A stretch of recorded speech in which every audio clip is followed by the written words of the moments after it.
a lot of these tribal lands are some of the best managed lands in the nation. And they're doing it with a third of the funding. What if tribes were funded at the level of the Forest Service or other federal land management agencies? Can you imagine what the tribal lands would look like then? My name is Nathan Lojewski. I'm a forester and I work as the Forestry and Fuels Manager at Chugachmiut. Chugachmiut's a nonprofit tribal corporation in Alaska. So we represent 7 different tribes in the Chugach region.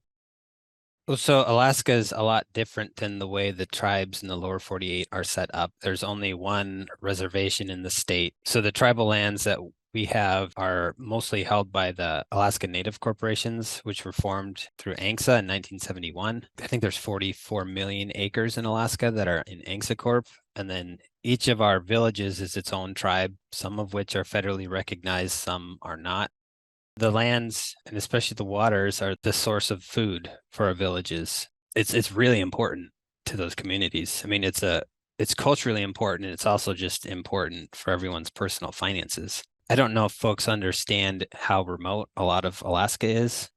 We have 2 communities on the road system. The other 5 communities you have to fly to or take a boat to get to. There's not a grocery store you can go to get food from. It's very important to have good land management because it is the base of all that food and the subsistence lifestyle, people living off the land. It's a lot of people's way of life.